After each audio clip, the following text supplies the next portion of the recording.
All right, we're started. Oh, I just got an alert saying this meeting's recorded. I gotta go. Time Can't to be drop having off. that.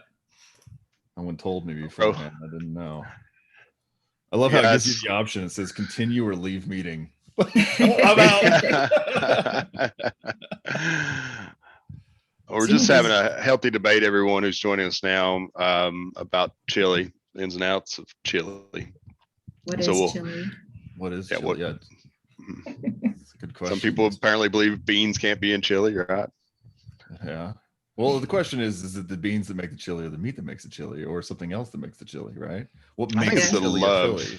It's the love. Yeah, I it's see a the comment love. that says chili with noodles. Oh, see, Oh, that's, yeah. somebody When from does my chili have anything to do with noodles? Well, there's two things. Cincinnati style chili is one, very popular, and then chili mac. Who can forget about chili mac? Yeah. So I'll admit to this publicly in front of however many people are already joined. I used to, when I was young and poor, very poor when I was a kid. But one of my favorite things to do when I was a kid is get top ramen, right? Make that, strain it, get all the juices out, never put the packet in or anything like that. Just noodles. Put that on a plate and then get some like Hormel or whatever brand I could get my hands on now or something like that. Just a can of chili, dump it in, mix it up. And that's what I would eat for food. Like for several meals a day. You were unknowingly almost making Cincinnati style chili. Oh, okay, sure. There you I go. didn't know. I called it this is my dirt and worms is what I called it. Yeah. I've seen somebody said anything in chili but anchovies. I would agree. Yeah. I've also never seen chili with anchovies. That's If I did, I my- would avoid that. That's my same rule for pizza. So Yeah. I'm I don't curious. think I've how ever that seen came any about. fishy thing in chili. That might just cross the line anyway. It's Um, gotta be, I don't know, bird or something with 4 legs. Something with legs. it's gotta have legs.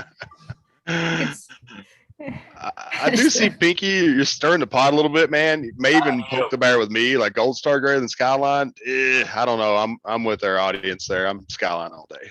I mean, that's as the hill there was, to die on. I will die on the Gold Star over Skyline Hill. Fine with that. All right, well, cool, everybody. Welcome to another episode of the Hackle Box. Glad to have you all.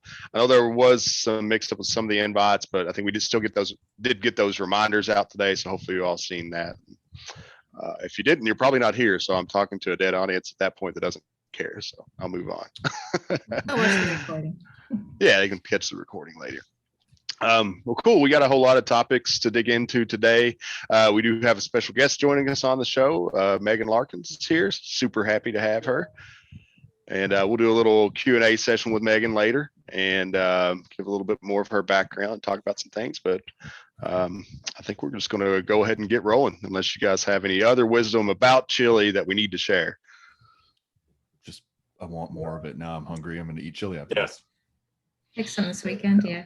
I'm really thinking about that green chili and haven't had that in a long, long time. So it sounds good. Mhm. All right, I got to give Drew a quick thanks for his private comment. Appreciate you, bro. So yeah, we don't have as many topics as we usually do today. So just to give you guys an overview, we're going to run through the Kaseya stuff. Probably spend a lot of time talking about that. We will dig into PrintNightmare as well. Going to talk about some ongoing brute forcing attacks, and then just another story about a ransomware game that was reportedly taken down, and then they dumped a bunch of data less than a week later. Then we'll do a little QA with Megan and get the phishing report with Pinky. So cool. Let's dig right into Kaseya. This one was almost expected, not specifically Kaseya, but to see a widespread ransomware event as we entered our 4th of July holiday last weekend. I was actually taking a PTO day on Friday when this broke, and I can't say I was too surprised to see this happen. It's come to be expected almost that attackers like to target times when we may be asleep at the wheel, away from the board, and take those as opportune moments. Can't say I was surprised a bit. How did you guys feel about that? Yeah, same. Pete was on PTO as well. I know we had that group text going about it, but yeah, it was like, of course, right? Kind of that thing. Mm-hmm. Yeah, I feel pretty much the same way. It was one of those things that we're just seeing a lot of these attacks coming through, and generally just surprised to see more stuff happening here. Mm-hmm. So let's talk about the Kaseya VSA a little bit. We'll talk about what we know regarding the event and talk about some best practices and things that could have been done to prevent this, and just general thought process there. So Kaseya is a unified remote monitoring and management system. I would say kind of like SolarWinds.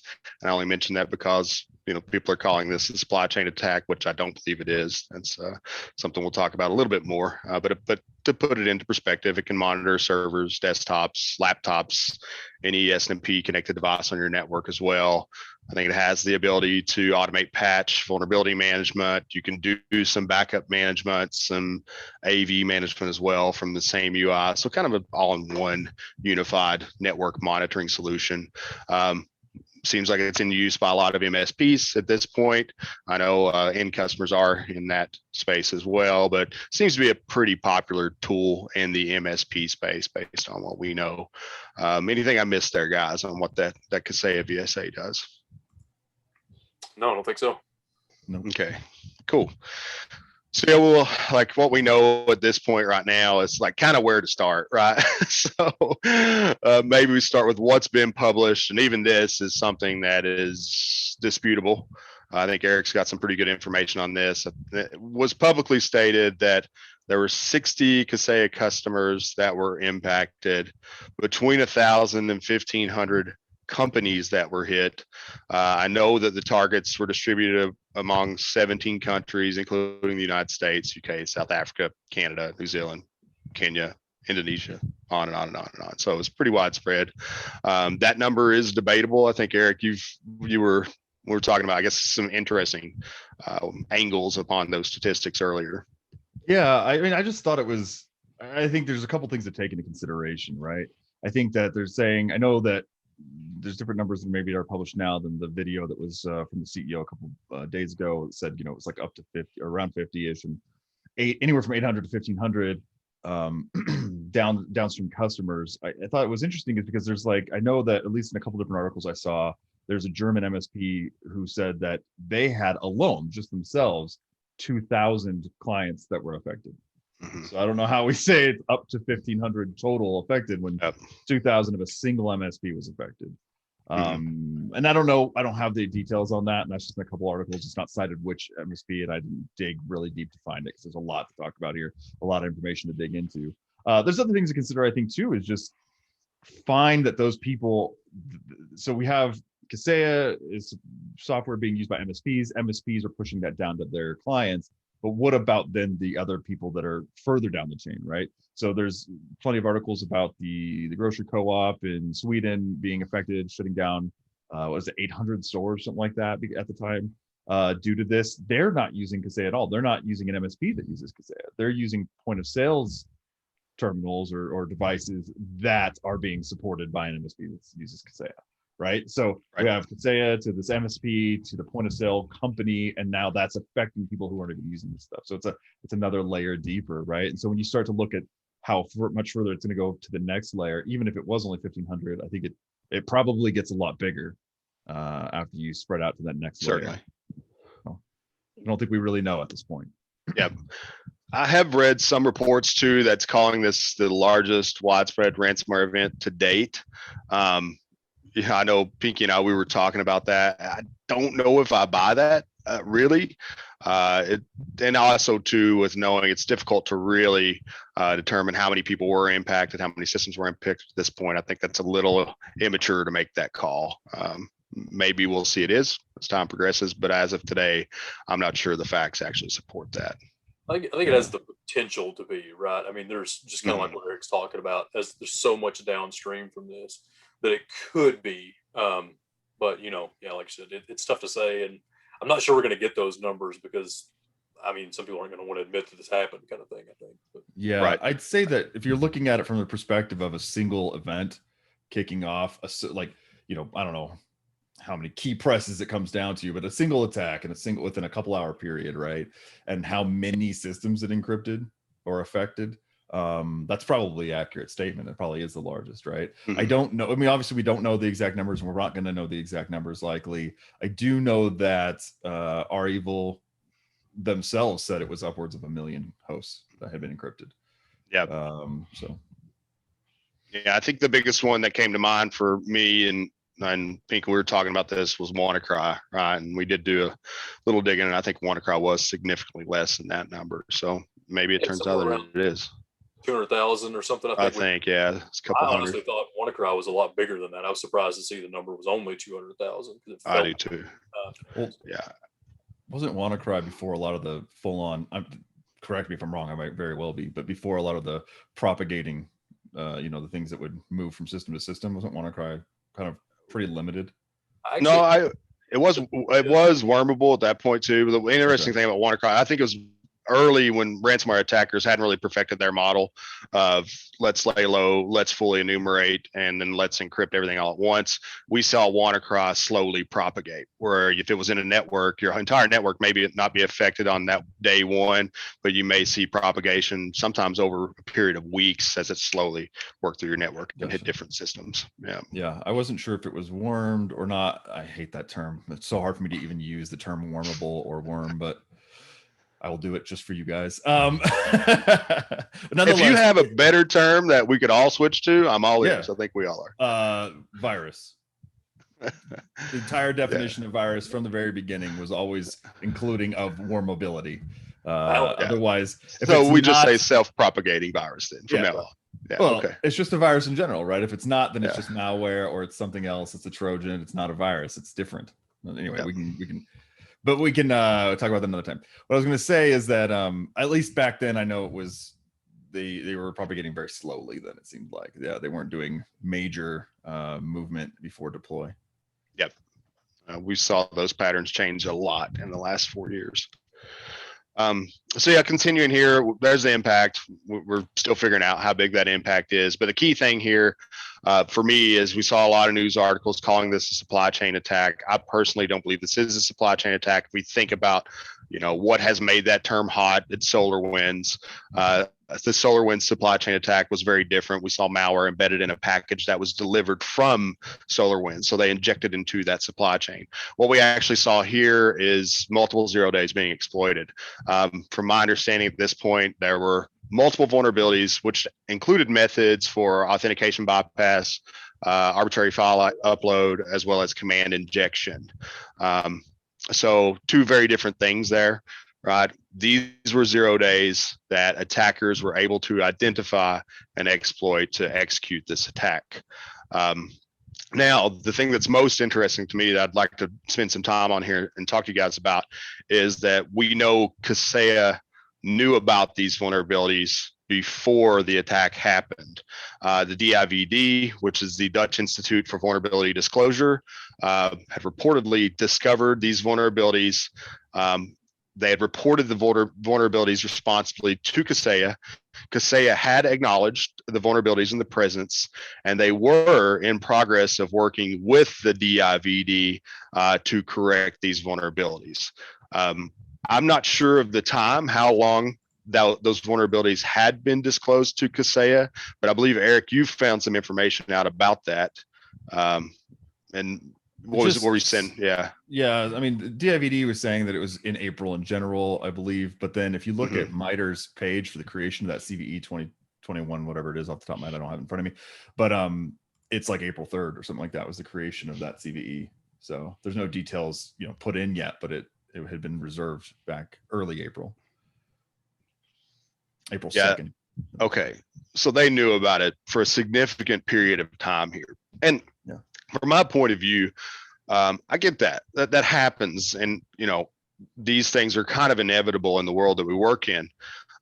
But I personally don't believe that Kaseya handled this responsibly.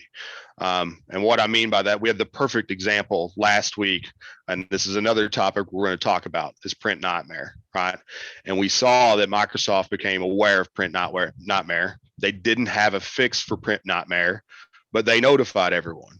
And they gave everyone mitigating controls that could be used to hopefully prevent exploitation of that. In this situation here, I feel like the responsible thing for Kaseya to do is notify your customers and try to warn them and try to tell them of mitigating controls that can be put into place so we don't have these events. What do you guys think? The mitigation was simple. That's what I mean.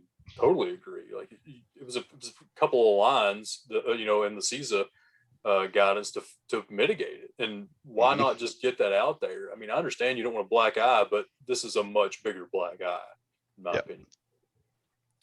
Well, and they're pretty, pretty common best practices too. So it's like I said, it's nothing out of the ordinary to recommend. Yeah, that would have been good.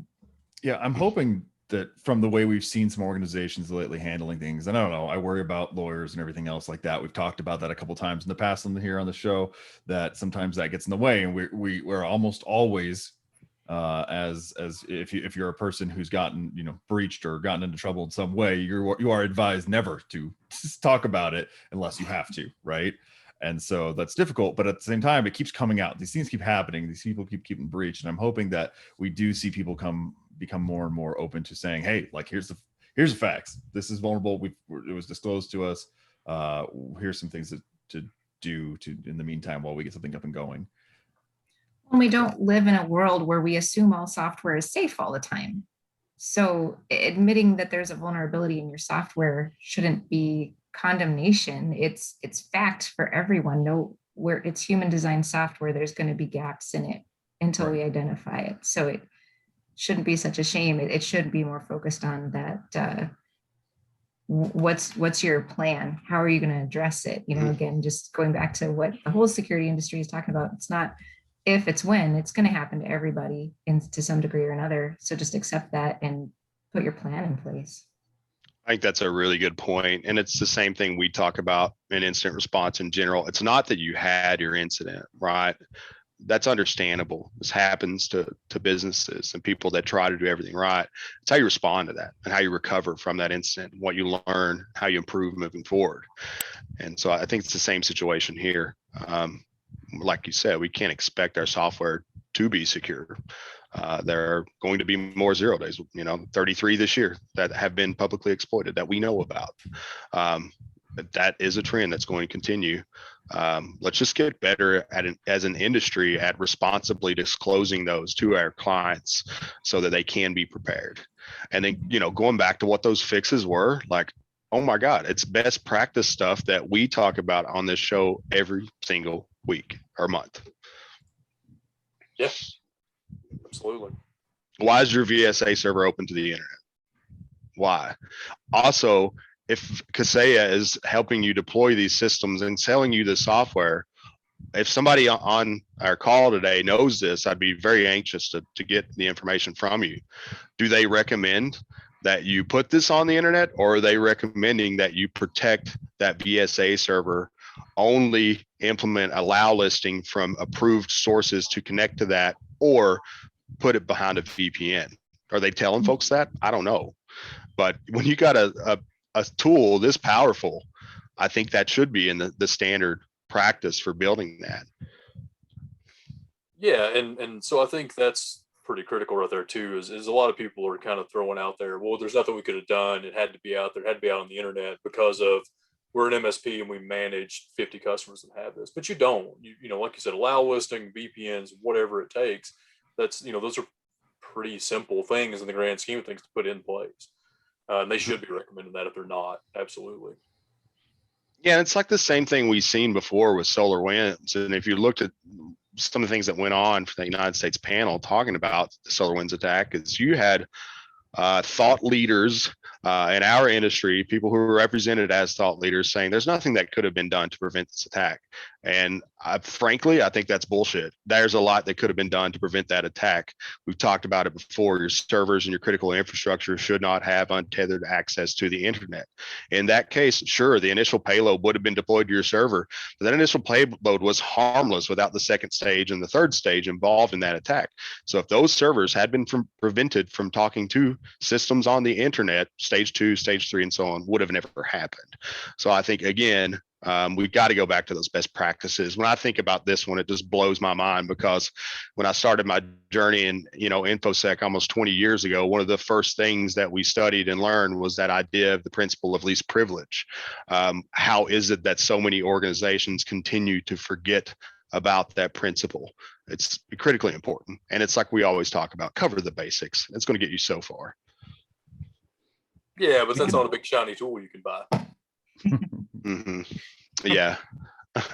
Well, one thing that was kind of pointed out to me by a couple of my customers, but also just kind of reviewing this and thinking through it too, is, there's a responsibility not just on the MSPs. They should be securing, especially when they control that many client environments, but the clients themselves need to take a little bit of responsibility. Just because you're paying someone else to take care of your IT infrastructure doesn't mean that you forgo all responsibility for your information and your security practices. So holding your service provider accountable to some degree and saying, hey, how are you securing our information? How are you connecting? I just covered some of these questions with one of my customers in the last couple of weeks, and I was really glad they're not using Kaseya, but they're using a similar RMM tool to connect. And I kind of went through the boxes here. I was like, okay, so when their tool gets compromised, maybe 2 weeks from now, they are using multi-factor. Great. They are using an allow listed IP. They're doing these things already. And so that makes me feel a lot stronger about that MSP and the services they're providing too. I think that's a really good point, and it's important. We do hold those MSPs accountable. I've got a story that, something that I've been working on. We had one of our pen testers a couple weeks ago doing a pen test on a client, and within a few minutes, they realized they're running a deprecated version of their FortiGate firewall. That deprecated version is leaking credentials. It's leaking usernames, passwords, as well as the source IPs and any login sessions, the group that username's a member of, the access levels, and so on. And so, we reach out to the client, talk to that client, and it turns out that that's an MSP managed device. And on top of that being an MSP managed device, they're actually, paying them to monitor the traffic on that firewall. And they're supposed to not only be actively updating that, managing that device, but monitoring what's passing through there. This particular vulnerability was 2 years old. And so, we talked to our client, and they said, we've been trying to get the MSP to upgrade that. They said they can't because it'll cause some sort of an outage. And so we said, they need to figure that out. Okay, number one. Number two, just shut down the service right now, because you're leaking your creds. People can be in your environment. And I know from some intel, I did just some poking through public data.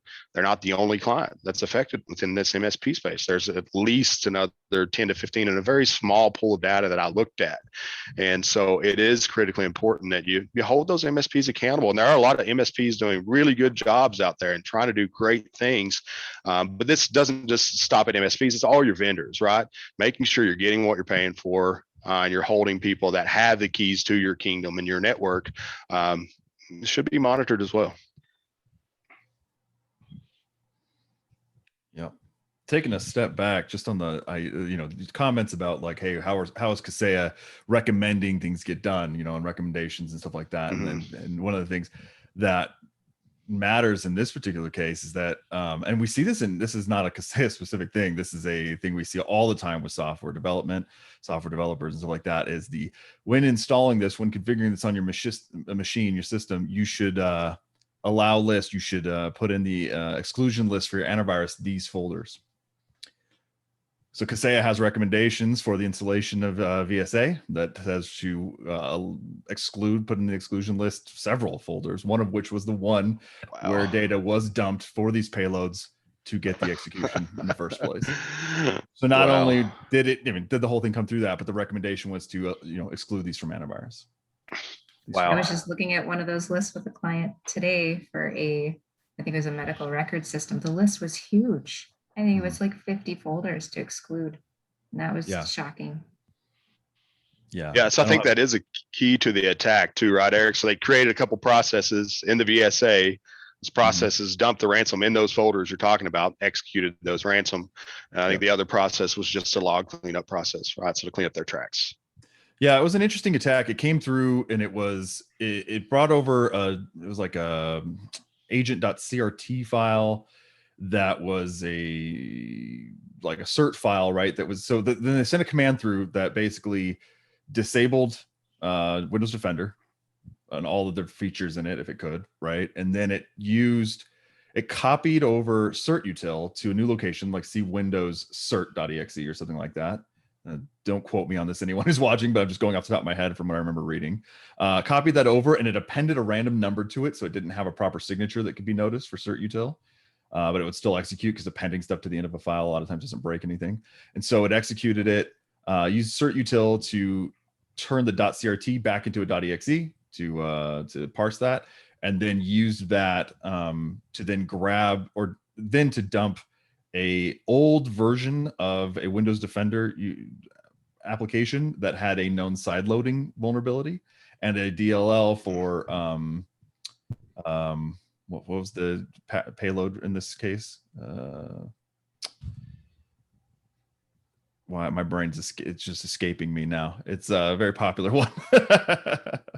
But it used the so it dumped the executable for Windows Defender and dumped the DLL and then ran it alongside it as a sideload attack and got it running that way. So it was yeah, and all of that happened in that folder that was whitelisted or allow listed.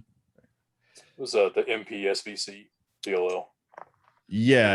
I was just the Cl0p is what it was. Mm-hmm. The MP service. Mm-hmm.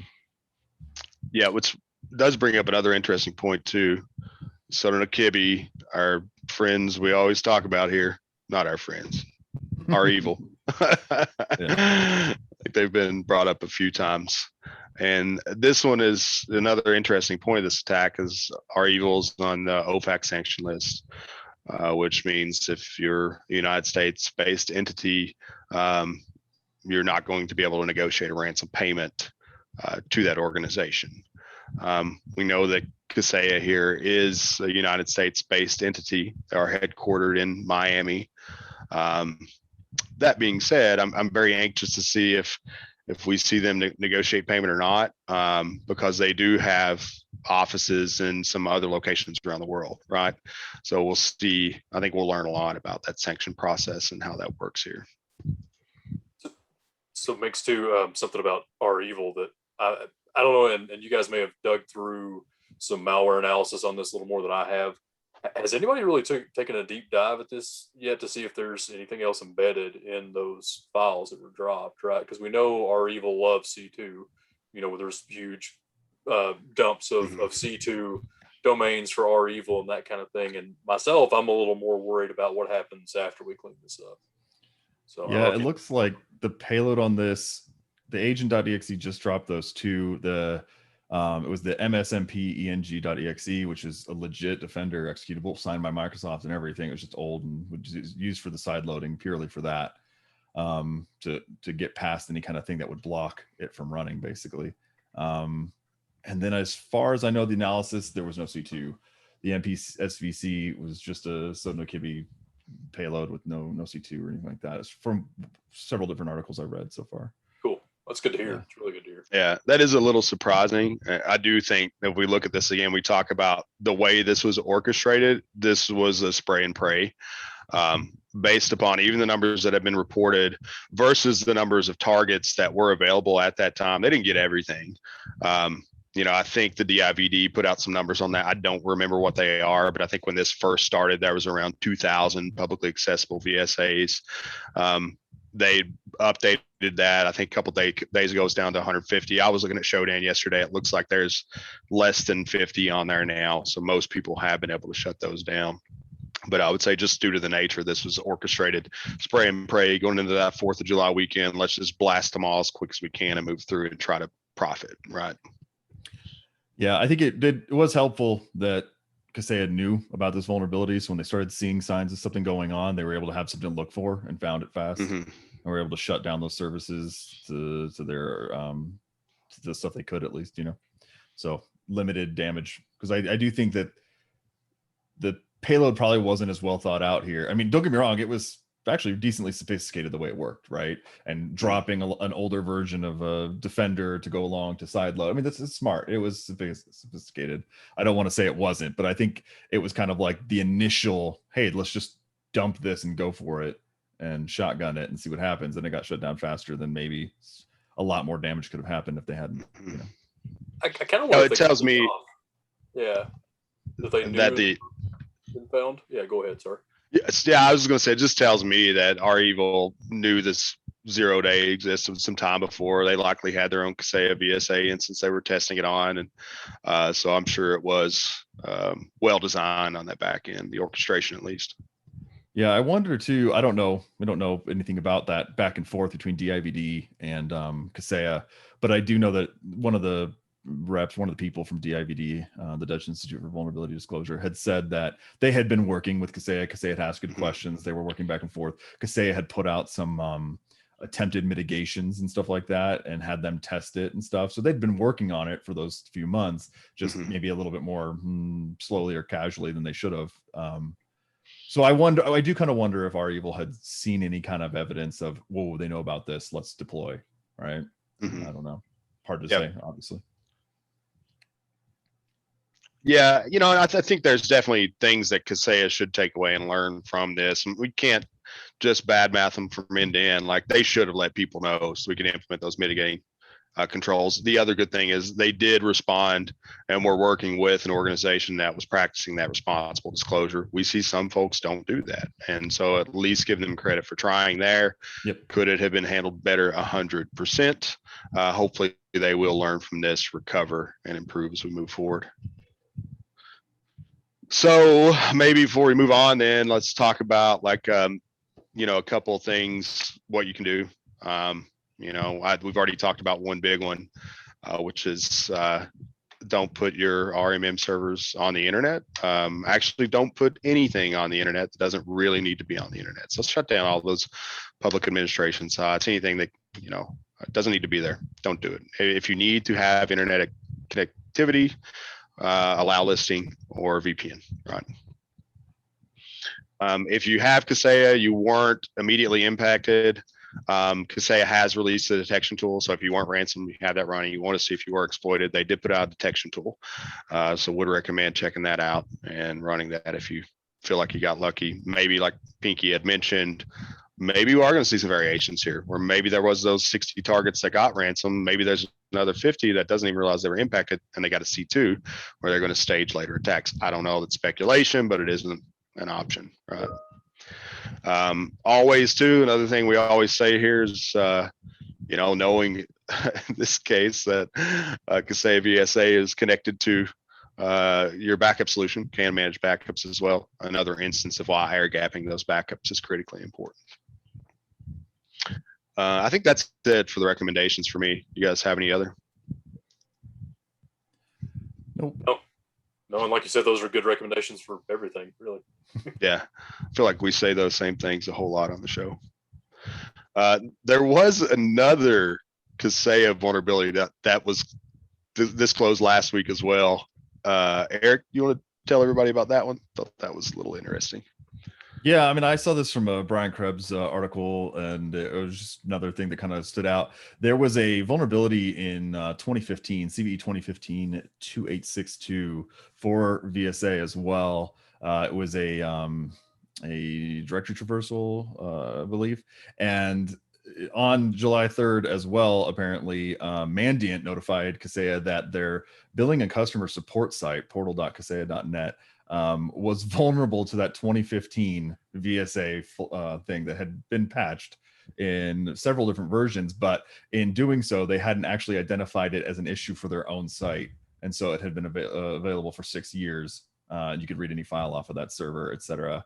The word from Kaseya, the official word from that, was that they had replaced that server in 2018. They weren't using this anymore. It had been deprecated and they had a new one, but they had not taken it offline, which how many times do we hear about that? Either when I'm doing pen tests or my team's doing pen tests, or I'm sure Megan's side of things in consulting, we hear about all the time of, yeah, we deprecated it, but we left it online for either maybe for a reason for some kind of backward compatibility or making sure no one loses some kind of access, or they just forgot. you know? So they had something online for the last 3 years that had been vulnerable for 6 years. It's just a flaw that they had fixed in their software. So maybe someone unplugged it at one point so they were safe, but they didn't get rid of it, so they plugged it back in. who knows? Yeah. They are saying that this has nothing to do with, this is unrelated to the other major VSA hack that took place at the same time, and that this didn't have any access to client data or potential paths to client data as far as they know, and they're investigating it to see what it actually did have access to. But just an interesting coincidence perhaps, or something else. Another black eye perhaps for Kaseya. Yeah. Yeah, I've seen that happen before too, like to Megan's point there, where folks may have, had some miscommunication within the IT management program. Server was shut down. Someone else sees an alert. They're unaware. They didn't have a process to say when the server goes offline, let's remove the supporting alerts. Let's remove any NATs and ACLs associated with that. They did one piece to shut the server down. Someone else on the other end who may be responsible for monitoring sees that down. They investigate, bring that back online, and unknowingly you've exposed that server again. So I think it's a good piece there to talk about. I'm sure you deal with this a lot more than us, Megan, right? Is having a solid decommissioning process for your assets. Yeah, and I think it's just important to, and your data too, and just like, what are you going to do with those old systems, legacy systems, when you're retiring them? I think it runs into a problem for a lot of organizations where they don't necessarily have somewhere else to migrate that data to, so they're keeping that old machine active. But again, how are you making sure that it doesn't get misused, and putting some sort of process or tracking around it or something? Because the one I was thinking about, it's a legacy system. It has some archived files on it. They don't have a way to migrate it to newer, more modern systems. They're not, I don't know if they can't migrate the data just like onto a hard drive that they could plug in, something that'd be safer or not. But it's kind of just left up to the users to be like, oh, plug it in when you use it. But how many people are good at unplugging it again, or thinking, I'll keep using that, or leaving it on overnight or for some extended period of time? You need to have some strict rules that say exactly how you're going to use it, some sort of tracking, maybe detection the other way that says, if this system comes back online, let me know. There's a lot to track when you kind of keep some of those legacy systems in your environment. Even if you've taken precautions, you have to keep an eye out for them. So. But yeah, and like you said, just also knowing when it's okay to get rid of something. It's okay to delete stuff eventually. Yeah, for sure. When. Yep. Cool. I think that covers Kaseya. One thing that's kind of related to that, I did want to bring up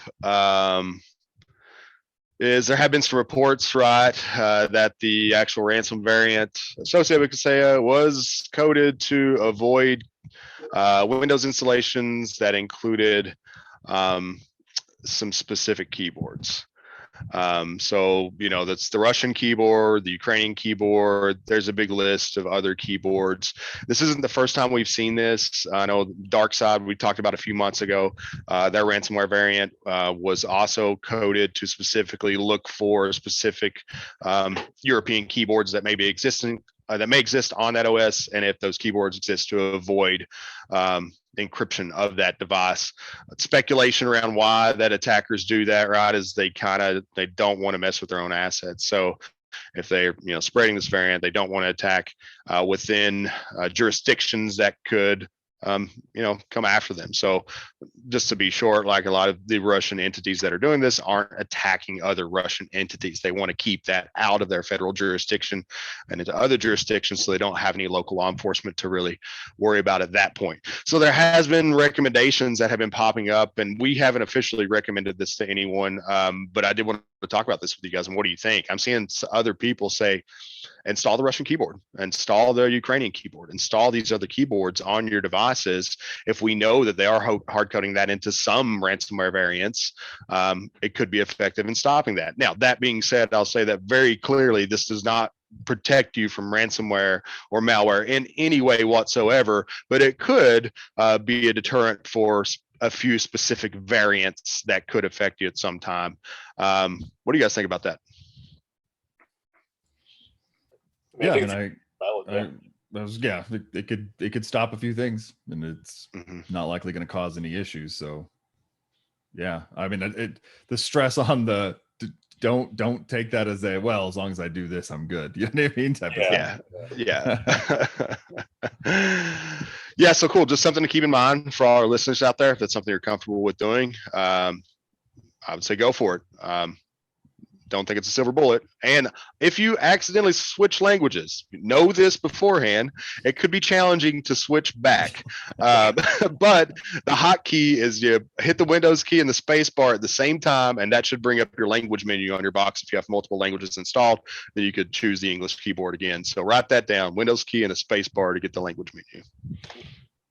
Hey, one more on the Kaseya too. And I know we're kind of beaten to death, but there have been reports too, and you guys have probably seen this, but I'm not sure if it's only Kaseya customers, but essentially getting an email, a phishing email with, I think it's a Cobalt Strike beacon, attached, saying, hey, your Kaseya was impacted or whatever, click here to update and check or whatever the case is. One of those kind of common tactics we talk about, taking advantage of the attack after it happens. So keep an eye out for those as well, right? I mean, common practices, but that one's a little bit worrisome given the current environment. Yeah, and that's not our phishing tip of the week, but it could have been. Yeah, exactly.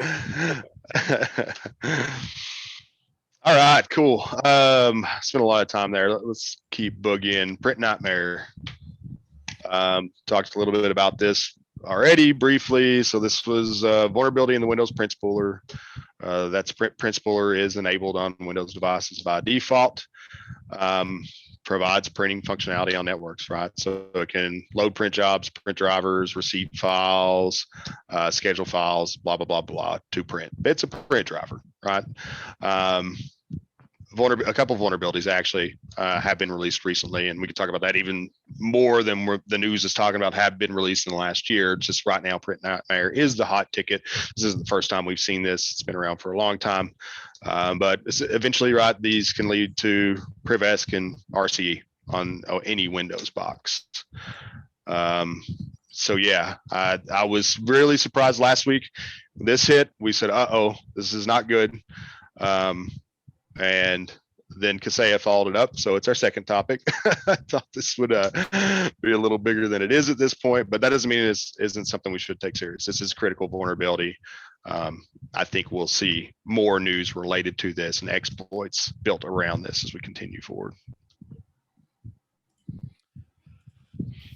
Yeah, I think that print spooler has been an issue for a while. It's been a lot of vulnerability, a couple last year, this one now, other ones in years past, right? And then I think when I hear that print spooler had a vulnerability, I just kind of said always has been. Yeah. You know what I mean? I believe that this one that was found this year is part of kind of a deep dive and looking at print spooler as a general issue, because it has been an issue for a long time. I know that there's supposed to be, if I recall correctly, I don't remember who's putting on, what the name of the talk is, but I think there's supposed to be a talk at Black Hat this year talking about a lot of that research that went into this. I think it's Black Hat. And yeah, I think this is just one of those. I mean, it's good. At the end of the day, I'm very happy that people are deep diving into these things that have been around for a long time and finding these vulnerabilities. I just wish they were being found and not being exploited necessarily, in the wild. So yeah, bittersweet for me. When I hear about something like this, I think, yes, I get to use that. And then I think, oh God, all the people that are using that, right? So yeah, I thought it was interesting that the from CISA, part of their warning noted, just follow the best practice that was already out there, published in January of this year. Due to possibility for exposure, domain controllers and Active Directory admin systems need to have the print spooler service disabled. And people are just now going out and doing that now because there's actually, so it's like you said, it's been known to be vulnerable for quite some time. Yeah.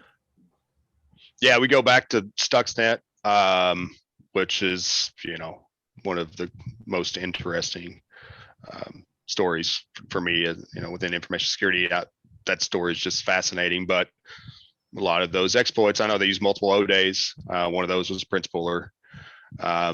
then we go to, Eric was talking about a black hat talk this year. There was a black hat talk last year. There was 2 CVs that came out last year, 2020 1048 and 2020 Elite 1337. And there was a talk on that at Black Hat last year. This isn't new. It's going to continue. So we got to stop thinking about, how do we patch this, right? And like Megan, exactly what you were saying, like how do we control our print spooler service and secure that, while almost like you said before too, right? Expecting there is vulnerabilities and there will be more vulnerabilities. So let's control that service and let's properly mitigate that service. Have you been getting a lot of questions from the VCSO side, Megan, regarding this?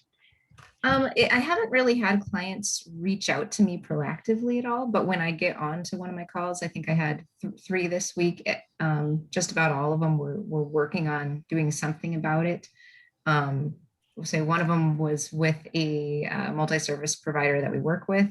They were kind of trying to look at what can they do, because they need to take some action across multiple customers of theirs without, disabling everything that's critical to those environments. So really trying to come up with a plan that would meet kind of the general client population, but also probably some specific clients. And I think it's complicated too, because I think we don't print physically very much, but I believe the print spooler is used for also producing PDFs. I assume it's anything where you click that print operation, right? Because it's that conversion of essentially what's on screen to some printable format.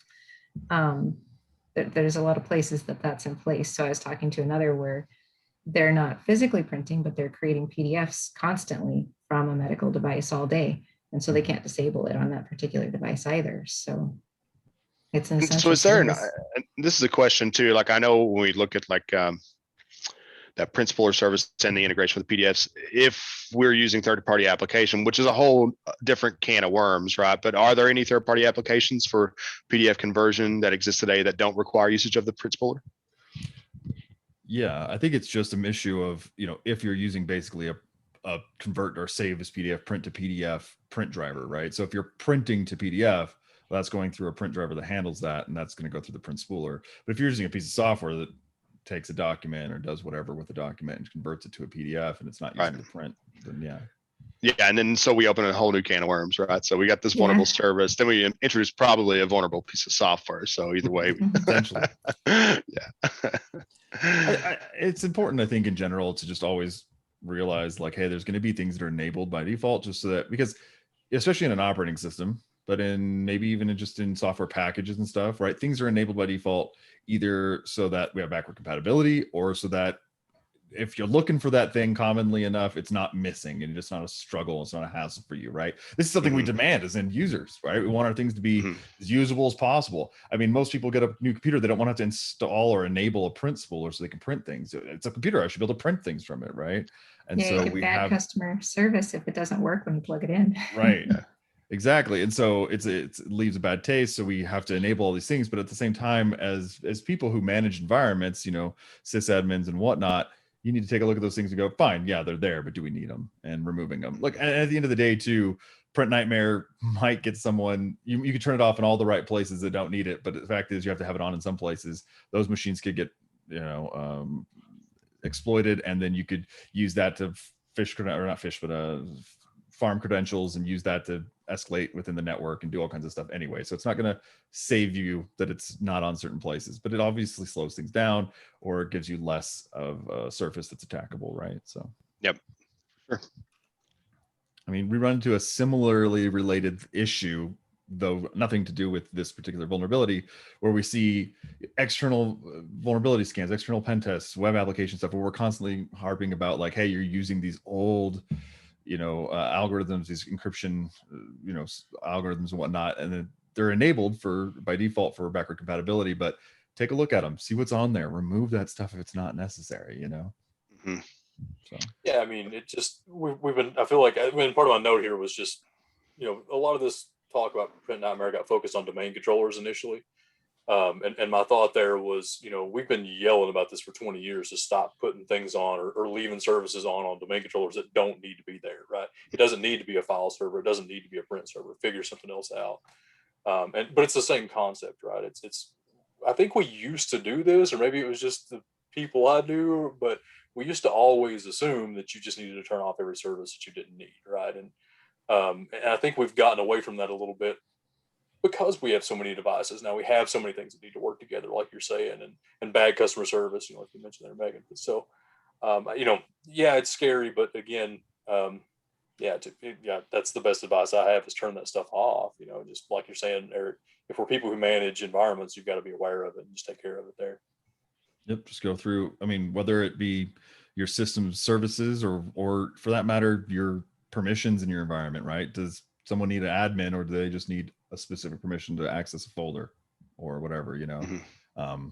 I mean, how many pieces of software out there say you need to run them as admin, but the only reason that you have to run them as admin is because you need to have access to write to program files.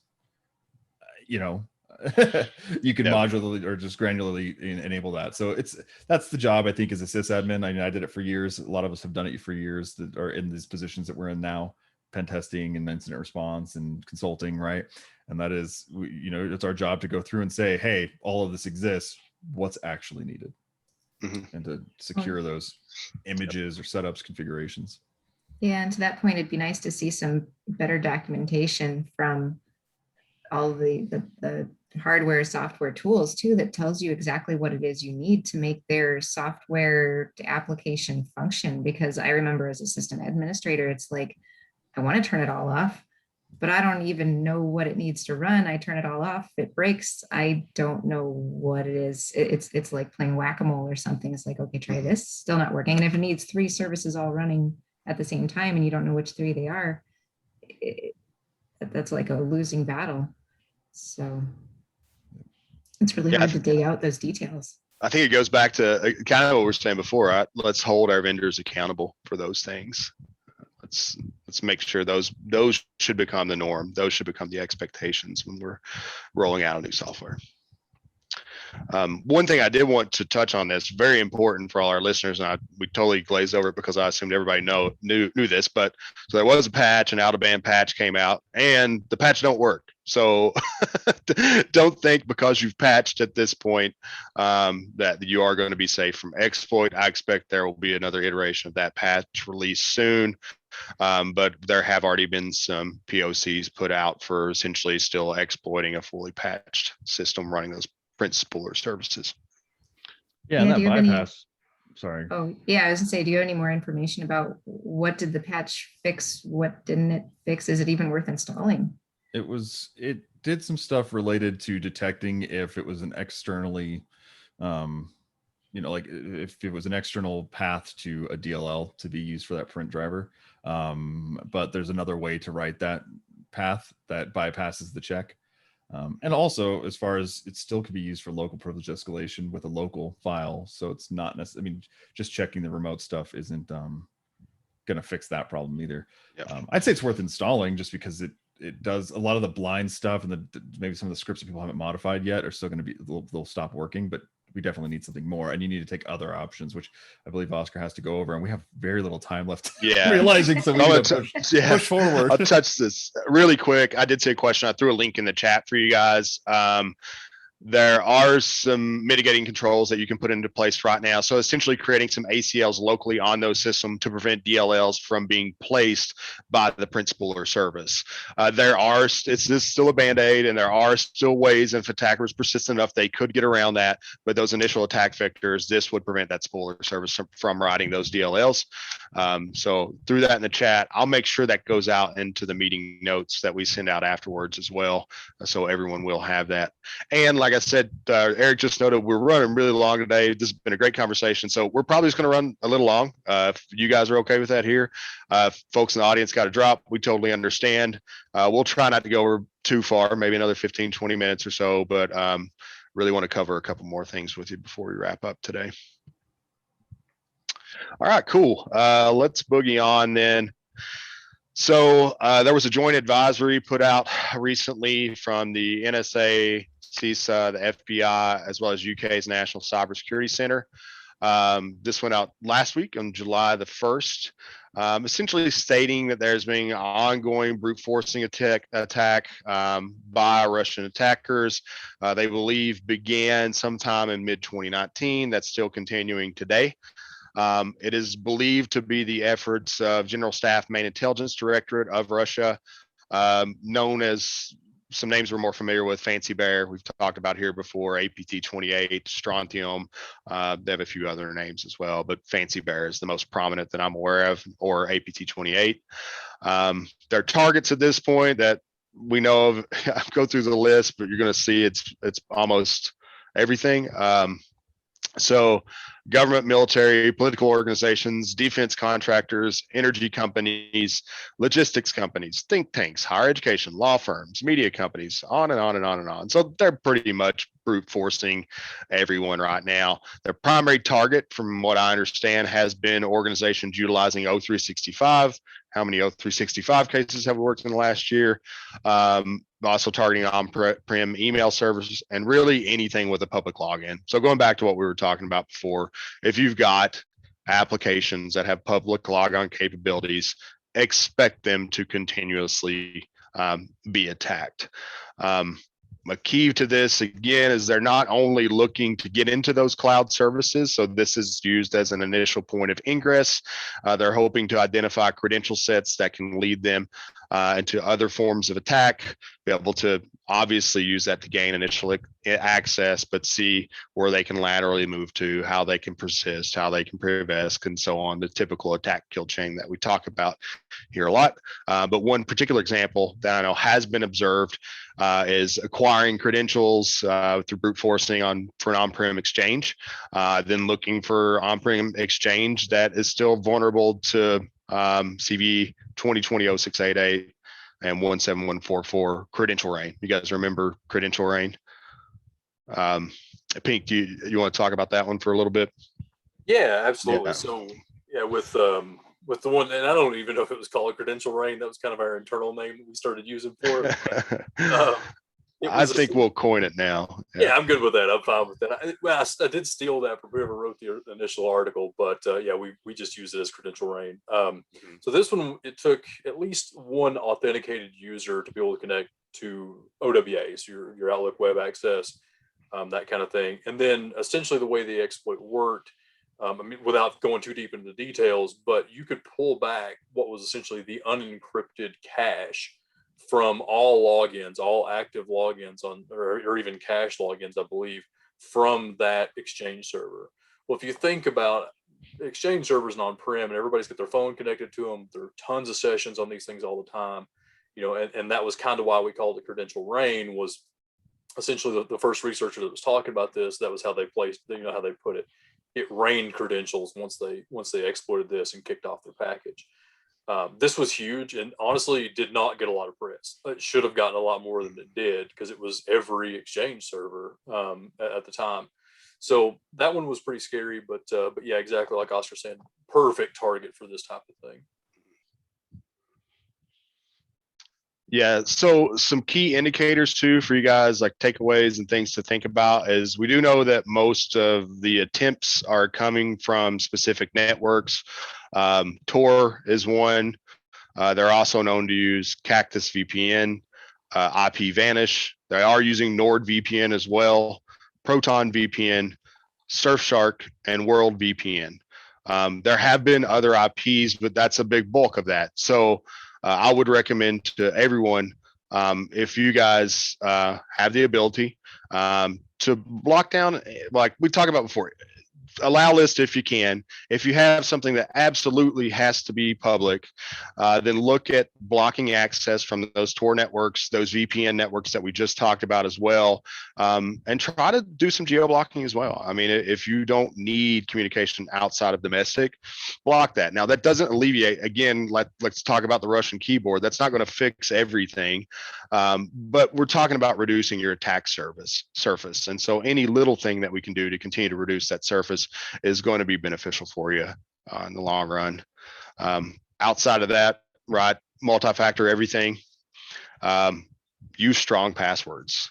And that's maybe easier said than done. I bet Eric could shed some, maybe Eric, shine us with your beautiful wisdom on how what you would consider a strong password. And when you're creating those policies for strong passwords, things to think about.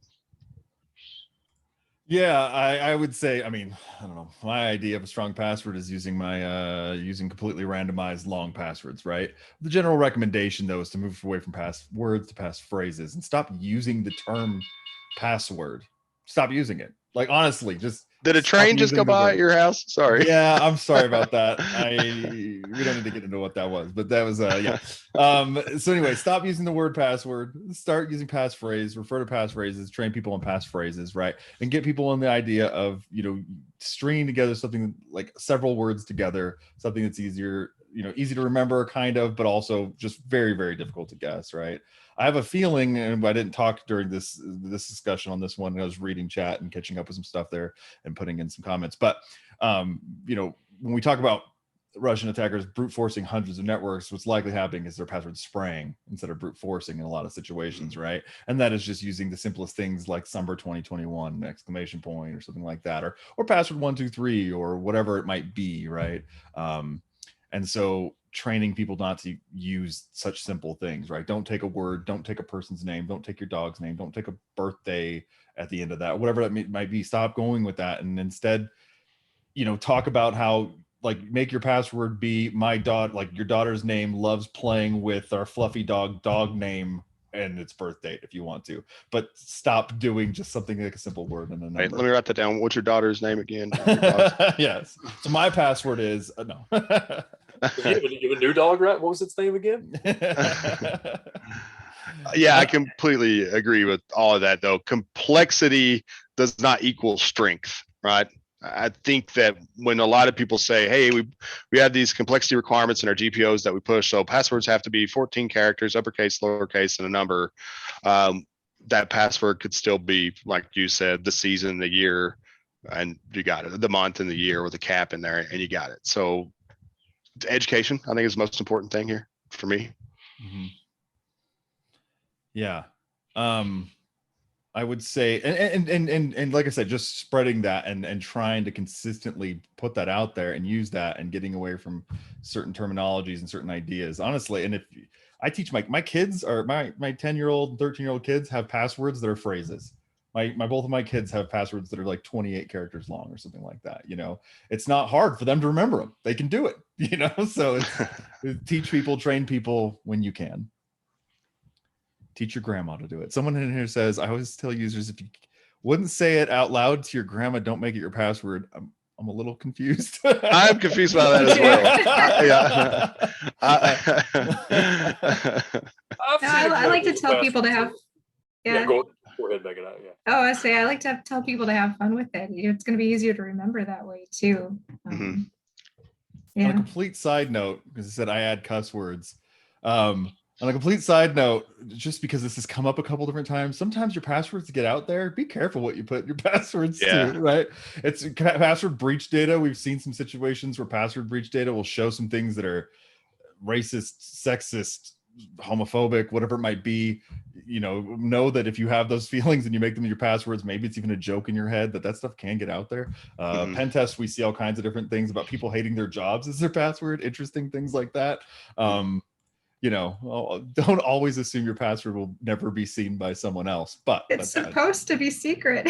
It's supposed to be, but it's not always. A desirable secret, I guess. Yeah. Don't use it as your journal for all your secret thoughts. Oh, darn it, you got me. Yeah, I like to subscribe to what Eric was saying. Really long passwords, that are not human readable passwords, random characters, strings that are extremely long. Yeah. If I have to memorize it, I like to go. I want my password to be something that's so long that I could literally tell you what my password is, and you still won't get into my account. Like, it's one of those things I could tell you the phrase, and you're just like, well, okay, well, what letters did you capitalize? Which ones did you replace with numbers? What, did you put any spaces in there? And you still would have a hard time getting in. That's the kind of password I like to have. Yeah. Someone shared, this is my invisible password that you can't see. Nice. Right. Another thing too, I would recommend for folks before you go too far away from this is tune your lockout policy, right? So you do have a good lockout policy. So hopefully you can identify these attacks if they are targeting your network. A big one though is monitor your logs. We talk about this a lot. You got logs, you have capability in most of these applications. Make sure you're retaining your logs, you're backing those logs up, but you develop a system to monitor those logs and look for anomalies. It's critically important. I know if you're using O365 right now, there's really great logs in there, really good tools for hunting in there.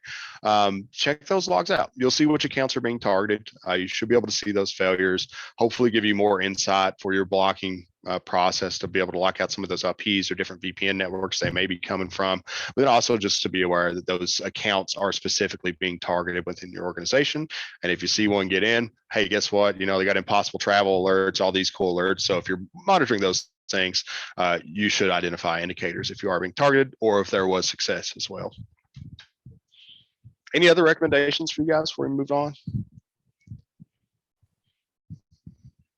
I'm just MFA, laughing all at the the things. yeah, MFA, all the things always. I'm laughing at the comment in chat about switching Yeah, switching your keyboard layout for your password. It's great. Just actually, instead of doing that, just turn your keyboard upside down and go off of muscle memory of what your password is. Oh yeah. There's been some CTFs built around that too, right? Placing your hands in other areas on the keyboard. Yeah, I have seen some weird challenges and stuff where you have to like people being like, what is this encoding and this encryption? It's like it's literally shift your hands over to two places. And all right, so we did have another topic. We'll glaze this one really quick. We'll send out notes for you guys if you want this, but there's a ransomware gang known as Cl0p. It's a funny name, right? Cl0p. Anyway, dumped a bunch of stolen data. This is of particular interest because about a week before they dumped a bunch of stolen data, there was a lot of news that came out that the Ukrainian authorities had made several arrests and taken down the Cl0p gang. And so that was all over the news like June the 16th. Fast forward about a week later, and they say, guess what? We're still here. And they release a bunch of data. So the takeaway from my point from sharing this was, like we've talked about before, like ransomware gangs are pretty liquid. So you can take down pieces of them, but you're not likely to take down the entire game.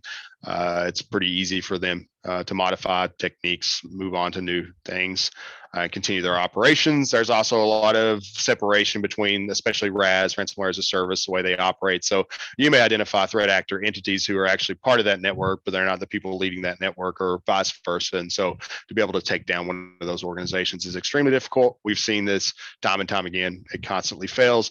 And then the second takeaway is don't trust that your data will not be released, even if you negotiate a ransom.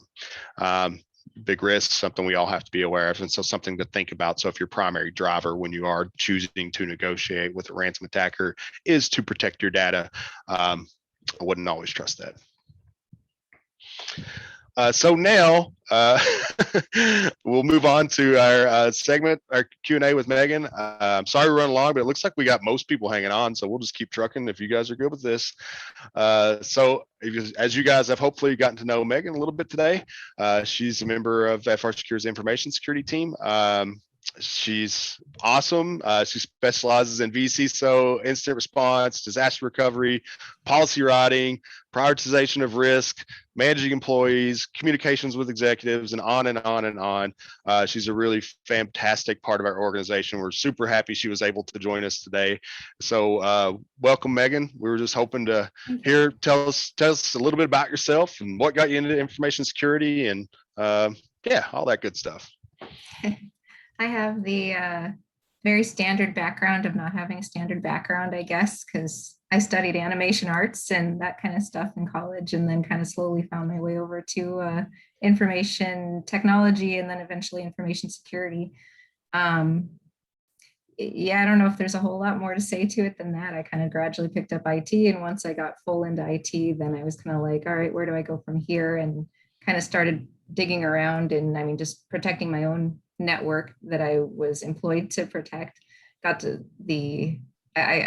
got the opportunity to learn on the job, which I think was just really fortunate. I got a really unique opportunity and took full advantage of it, learned everything that I could. And then from there, kind of just started to dip my toe into security waters and learning how to like find malicious files and figure out what was going wrong with some of my employee systems. And then from there, just decided that it's information security is the area I want to focus on. I want to continue to build secure programs, help other organizations deal with the challenges that I was facing and kind of the lack of knowledge that I had, and help learn about it, become an expert in it so that I could help other people, I guess, essentially.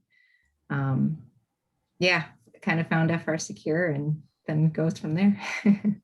How long of a transition was that from like animation arts through IT and stuff? I mean, like, is that a pretty fast thing, or was it something that No, spanned that over was a long that time? was long, because I started off just trying to find jobs really first. Because I mean, first of all, if you're starting in the art field, you got to be good to get really a job. And I mean, I'm a good artist, but I was not a marketer, a self-marketing person, and you kind of have to be, especially if you want to do any type of freelance work or anything like that.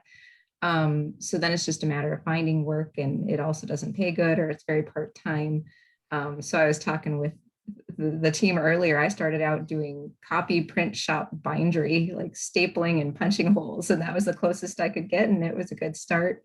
But I mean, everything graphics these days, it interacts with computers. So I think that's really kind of, I mean, even when I was studying animation in college, I was kind of one of the computer experts in our little class, because we had to know it and other students had to know it. So myself and another classmate really helped kind of lead the way and help other people know how to run their computers to do the art stuff we really wanted to do.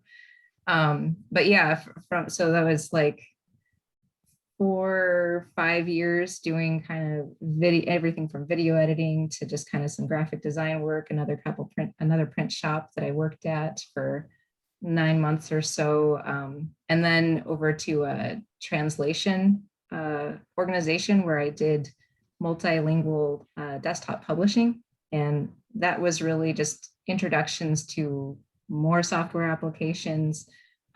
We had a server and no one else knew how to touch anything on it. We had an MSP that would kind of come in now and then. We didn't really see them a lot, so we needed somebody. And I got access to our little tiny data center and learned how to poke around with the servers. And then, and I was there 4 years, I think, before I went to another organization where I was there for another 6 years as a system admin. And they kind of wanted a graphics/IT person. They didn't really know what they were looking for. It was one of these great job postings where they're like, we want an expert in graphics and Java and IT this and graphics that. And I was like, well, I can do a little bit of all of that. Good enough? And they were like, yes. Like Can you also manage our switches and our Active Directory? That'd be cool. Yeah. But yeah, these What a guys weird- they didn't even have a proper Active Directory at the time. They were all set up as a work group still with 50 employees. Yeah. And that was the first thing I did, because I was just like, you guys are running backwards here. We did that at the other organization. Now let me figure out how to actually put that into place. And so I Right. learned from the ground up. What a strange so. position to hire for. Graphic designer / sysadmin.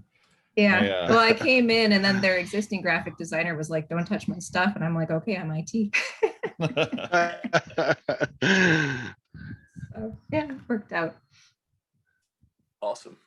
Well, so Megan, I was going to ask, you and I have actually worked together quite a bit. So one of the things I always really appreciate and say that you're really excellent at is taking these complex concepts that we're always talking about, right, and breaking them down for folks that maybe don't understand them very well and explaining that. And just kind of wonder, do you have any tips for that? Because it seems to be a common problem that people have, being able to translate those types of things. So any tips or tricks for people out there? Just in general, I don't know how to. I mean, really, it's just trying to tell the story. I think trying to understand what is the thing that other people can understand. That's kind of a commonality. I don't know if I'm that great at using stories. Some people are really good at using analogies.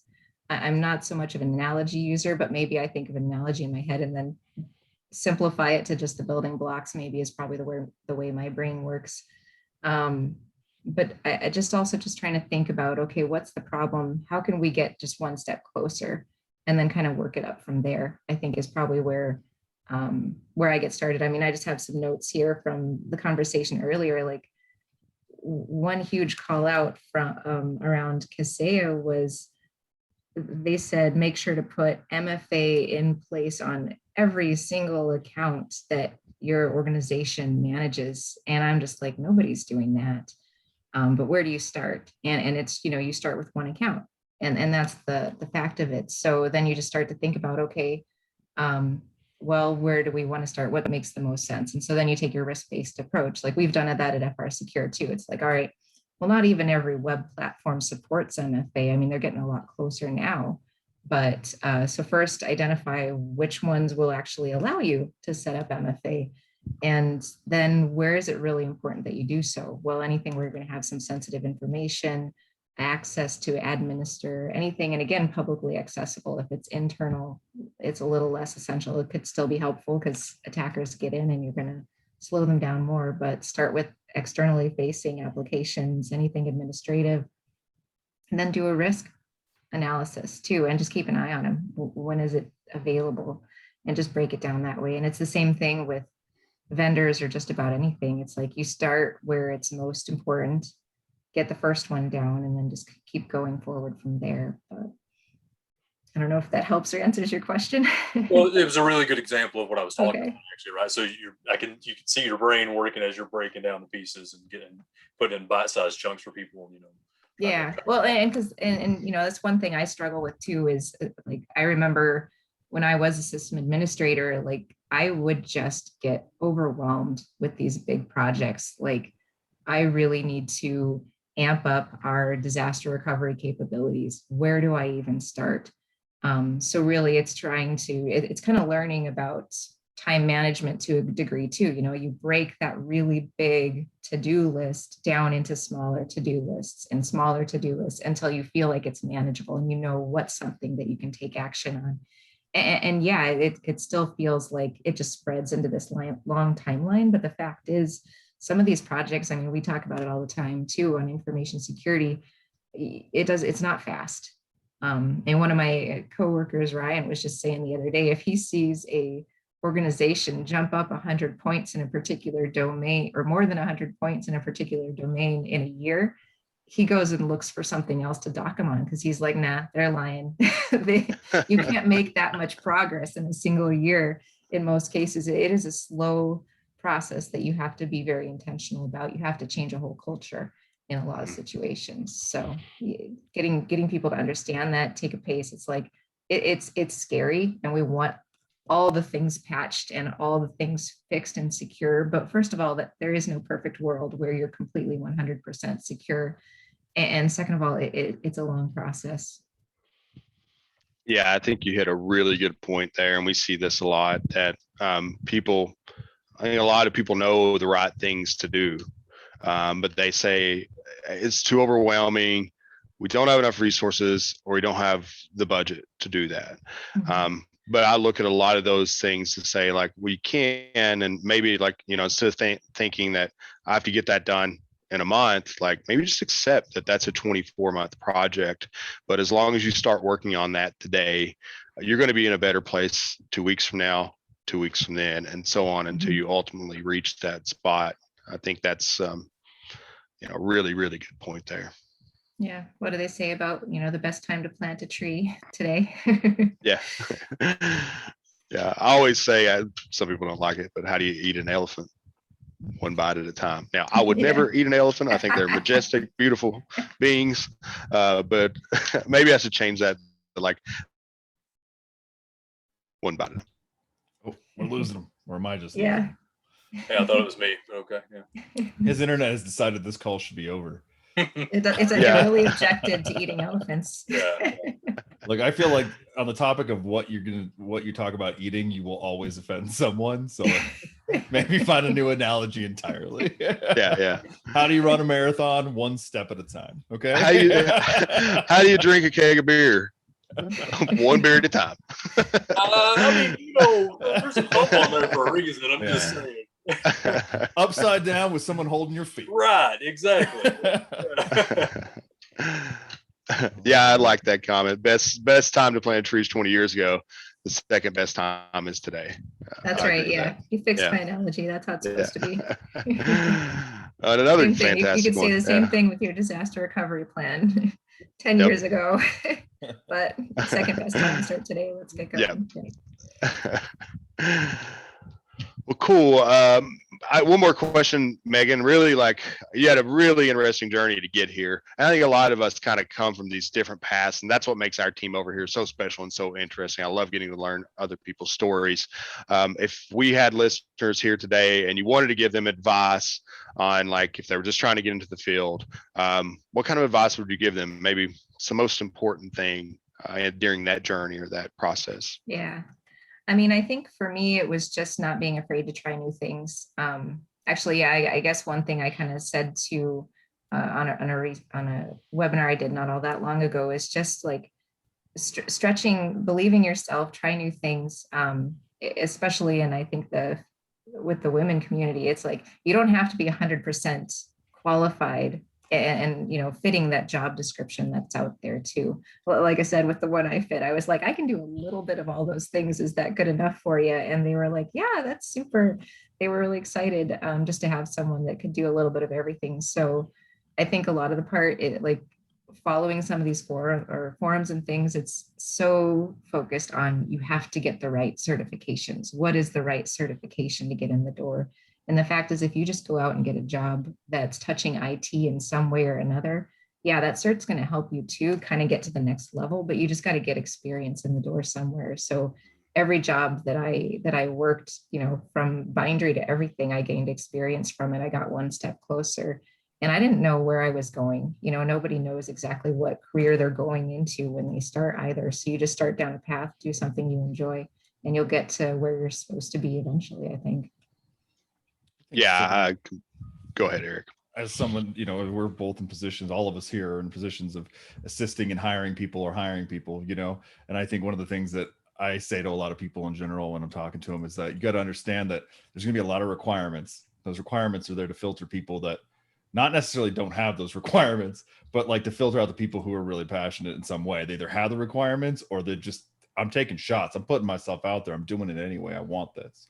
Right. Mm-hmm. I have hired plenty of people who do not meet the requirements on our job postings. Right. And there's going to be a lot of other people out there like that. But I think what you got to do is once you start, you find an area that you're interested in, you got to build passion, show that passion. Doesn't Mm-hmm. matter anything else beyond that, who you are, anything about you. That's what you got to be able to do, So, yeah, I see the requirements more as the thing you're working toward, not necessarily can do today. Yeah. It's helping you understand what are the skills you want to have, you're going to be working toward to have. Yeah.